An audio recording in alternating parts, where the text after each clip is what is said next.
Waalaikumsalam warahmatullahi wabarakatuh. Selamat pagi dan salam sejahtera bagi kita semua. Terima kasih atas kehadiran Bapak dan Ibu sekalian dalam rapat pada pagi hari ini, yaitu peluncuran produk mie singkong. Rapat ini bertujuan untuk memastikan dari kesiapan dari berbagai aspek, contohnya mulai dari produksi, distribusi, pemasaran, hingga keuangan. Sebelum rapat kita mulai, saya ingin memastikan bahwa semua divisi sudah hadir dan mendapatkan agenda rapat. Jika ada yang belum mendapatkan agenda rapat, silakan hubungi saya untuk mendapatkan notulensi lanjutan. Saya harap kita semua bisa berdiskusi secara aktif dan konstruktif demi kesuksesan produk ini. Baik, kita langsung mulai saja ke agenda yang pertama. Agenda pertama saya serahkan kepada Bapak Direktur, Bapak Rona, disilahkan. Oke, baik, terima kasih. Selamat pagi semuanya. Pagi. Jadi hari ini kita melakukan rapat kita mengenai peluncuran produk kita mie singkong. Jadi saya ingin mendengar ataupun melihat bagaimana progres dari masing-masing divisi ataupun tim, apakah ada kendala atau tidak dalam peluncuran produk mie singkong kita ini. Jadi untuk sekretaris tolong dituliskan poin-poin penting dalam rapat kita kali ini. Siap Pak, saya akan mencatat semua keputusan rapat pada pagi hari. Sebelum kita mulai rapat pada hari ini, tim produksi akan memberikan sampel kemasan. Tim produksi disilahkan. Baik, ini Pak, bisa dilihat.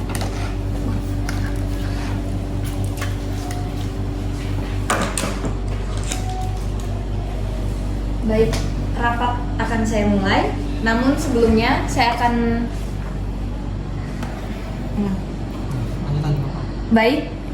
saya akan mulai rapat pada pagi hari ini. Berdasarkan riset yang telah dilakukan, 12 dari 13 responden tertarik mencoba mie singkong ini. Faktor utamanya yaitu adalah kemasan yang menarik, daya tahan produk, dan harga yang kompetitif. Dan preferensi rasa juga terpengaruh seperti soto dan rendang. Namun ada tantangan tersendiri nih dalam mengubah persepsi bahwa mie singkong itu juga termasuk junk food. Bagaimana tanggapan dari masing-masing divisi? Saya serahkan pertama kepada divisi R&D, disilakan. Baik, terima kasih. Mengenai produk ini sendiri, produk mie singkong ini terbuat dari bahan alami tanpa bahan pengawet, cocok untuk konsumen yang sedang mencari alternatif sehat.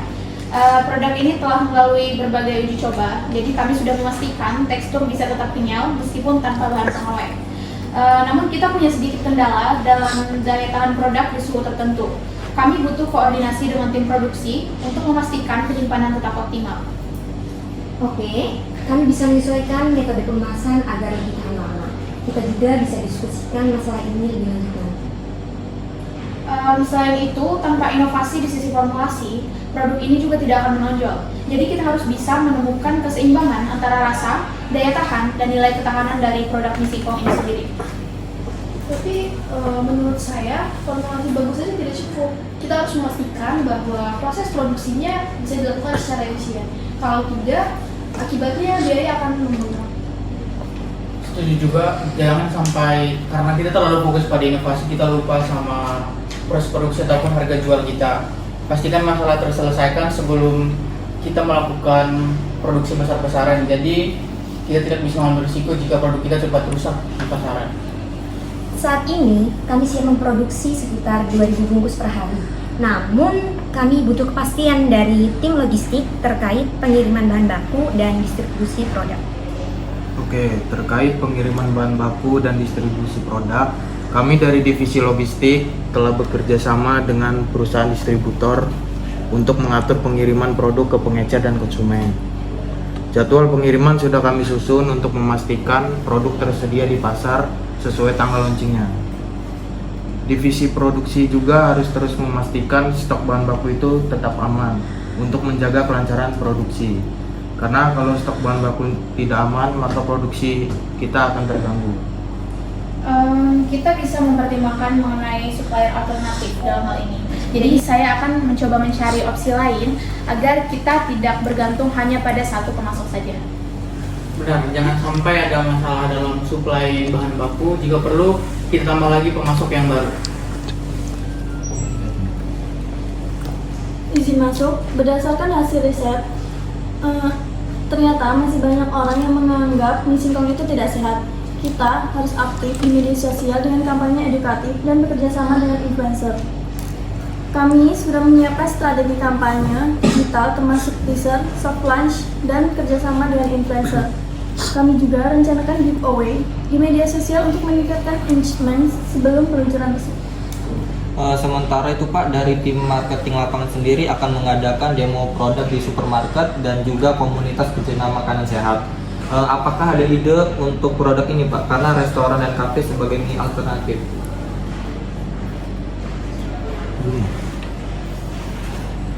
Baik, izin masuk. Jika kita ingin tersedia di banyak tempat, kita itu harus memperhitungkan biaya logistiknya juga. Karena produk ini harus mudah diakses tanpa menambah beban ongkos di pendistribusiannya. Apakah kita akan fokus di online dulu atau langsung menyebarnya ke retail?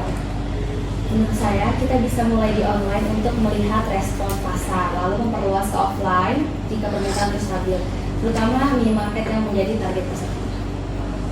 Menurut saya kita juga harus mempertimbangkan untuk kerjasama dengan distributor lainnya, karena menurut saya kalau mengandalkan offline atau online saja mungkin peluncurannya agak sedikit lebih lama. Jadi saya ingin ada rencana lebih konkret 1 bulan ke depan. Baik, kami bisa menyesuaikan produksi jika permintaan terus meningkat. Bagus, pastikan semua berjalan dengan baik. Tim pemasaran dan tim penjualan harus bekerja sama berupaya agar lebih efektif. Bagaimana, siap semua? Siap. Baik, dari hasil riset tadi, kebanyakan konsumen menginginkan produk dari mie singkong ini tersedia dengan harga yang tidak jauh berbeda dengan mie instan biasanya. Kisaran harganya itu 3.000 sampai 10.000 rupiah. Jadi saya minta pendapat kalian bagaimana dengan kondisi ataupun permintaan dari konsumen kita. Menurut saya, kita harus berhati-hati dengan anggaran pemasaran. Jangan sampai kita itu menghabiskan dana terlalu besar sebelum produk mulai dijual. Jika harga pasar yang diharapkan adalah sekitar Rp3.000 sampai Rp10.000, sementara kita menggunakan bahan yang premium dan kemasan ramah lingkungan, apakah masih bisa masuk dengan harga segitu gitu? Kalau tidak, kita harus menentukan segmen mana yang kita targetkan. Untuk ini, apakah kita sudah memiliki estimasi biaya untuk strategi pemasaran? Kalau kemasan dan brandingnya itu premium, harga lebih tinggi pun bisa diterima, asalkan ada edukasi yang mendukung. Tapi kalau kita bersaing dengan Indomie biasa, harga harus ditekan. Mungkin kita bisa mencoba 2 varian, varian standar dan juga premium supaya kita bisa menjangkau lebih banyak konsumen. Tapi apakah kita punya kapasitas lebih nggak buat produksi 2 varian? Kalau iya silahkan, tapi kalau tidak memungkinkan, kita fokus pada 1 varian dulu agar lebih efektif di target pasar kita nantinya.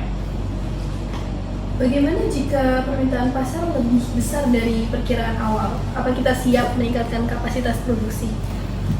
Kita bisa tingkatkan kapasitas secara bertahap, tapi butuh persiapan dari sisi tenaga kerja dan sisi bahan baku. Jika produksi kita terus meningkat, gudang dan pengiriman juga harus terus disesuaikan. Mungkin kita perlu menambah penyimpanan jika stok terus bertambah banyak nantinya, Pak. Baik, kita siapkan saja rencana cadangan jika target awal melebihi dari target kita. Baik, saya masuk kembali. Jika tidak ada pertanyaan lagi atau hal yang ingin dibahas lagi, maka sepertinya kita cukupkan rapat pagi hari ini. Notulensi rapat nanti akan saya kirimkan secepatnya dan saya serahkan lagi ke Bapak Rana dan kepada Bapak Rana disilakan. Baik, jadi kesimpulan hari ini dan rapat kita adalah mengenai edukasi pasar, kombinasi pemasaran online dan offline, kemudian bagaimana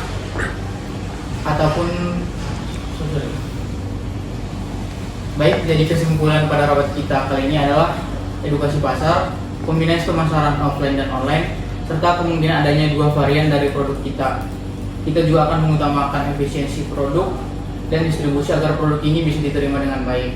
Jadi saya harap masing-masing tim ataupun masing-masing divisi dapat melakukan ataupun menyusun langkah tindak lanjut. Jadi apakah ada yang keberatan atau tambahan dalam rapat kita ini? Baik, karena tidak ada lagi, saya berharap semua tim atau divisi dapat bekerja dengan baik. Saya ucapkan terima kasih atas kerja keras kalian. Saya tutup rapat ini. Selamat pagi. Selamat pagi, Pak.